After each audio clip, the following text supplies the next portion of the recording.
What's up, y'all? What's up? Right now it is 7:44. And I am up here in New York. I'm literally getting ready to leave in about 30 minutes to go knock out a shoot for New Balance exclusive that we got coming out at my job. So I can't wait for you guys to see that. Hopefully it'll be up on the channel. But I really just wanted to vent for a second because I love everything about Fuji. Well, almost everything. So my problem is you spend all of this money to actually get this beautiful camera. They have so many different lineups. I think I spent $1,600 to get mine. I think I'm the second owner of this XPro3. But I go on the Fuji Weekly blog. I'm so excited. I'm looking at all of the recipes that are available for my camera, and I ended up putting in a Portra 800 recipe, and I love the way it looks. But what I don't like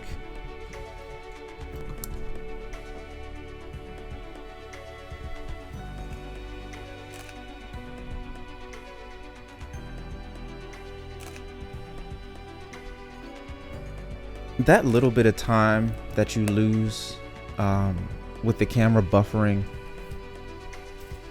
is, in my opinion, one of the most horrible things that Fuji cameras do.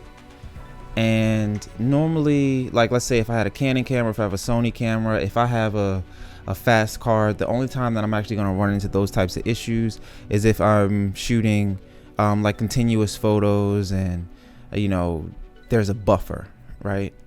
There shouldn't be a buffer after one photo taken, because within that time that the camera takes to buffer, you miss a shot. So it's not to say, let's say a person is walking past a building and you want to get it, you want to take a couple shots or even try to shoot continuous. You're not able to do that if you have a recipe that is too intensive on the camera.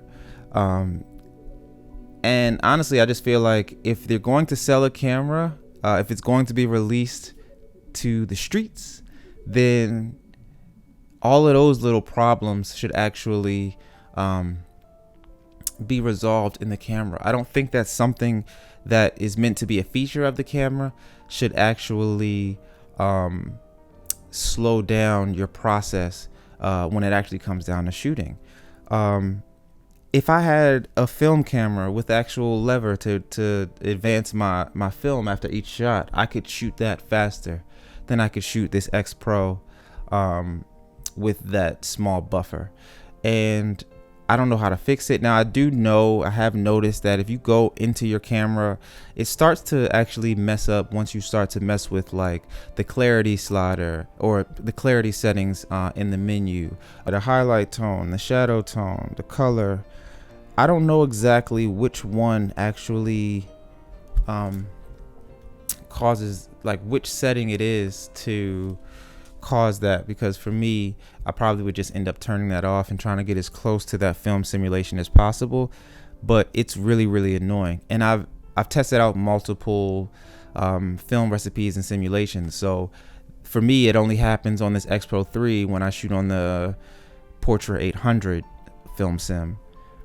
But if I shoot on my Tri-X, or I have 2 Gary Winogrand film simulations that I put on the camera myself, I use ChatGPT to help me come up with those. Drop a comment below if you actually want those, because I'll give them to you. It's not a problem. But those ones don't slow up my camera at all. So it's not, and also I guess let me say is this is not something that is like detrimental to shooting.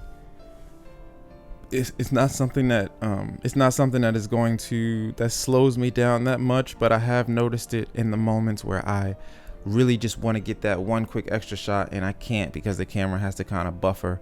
And I don't know, like for me, that's the biggest thing that I don't like about these cameras. I feel like I should be able, because the film sims are such a big part of the camera and most people want to find out their actual look. I think it kind of is rough to put a simulation on there and then have a fallback or a setback, just because of some of the settings that you use on the camera. But that's just my opinion. Let me know how you guys feel about it. I just wanted to rant about that really quickly before I get on the road, because it does annoy me a little bit. I'm not gonna lie. It actually annoys me a lot a bit, unless the colors are just not exactly like, sometimes the colors are so good on that profile that I'll just shoot on the portrait one. But sometimes it also gets annoying and I'll just swap out of it, and I'm like, all right, like, don't feel like dealing with it. But yeah, that's pretty much all I have, guys. I didn't want to take up too much time. This video is already starting to run a little bit long, but I hope you guys enjoy the content that's been coming out on the channel. If you enjoy these types of videos or anything that I've been uploading recently, let me know below, and do me a favor, like, comment, subscribe, hit that little bell button, because it definitely helps out the channel, and it'll let you know every single time that I drop a video. But I'm getting ready to go shoot some dope stuff, so until next time, guys, my name is Dev Dooley. Peace out.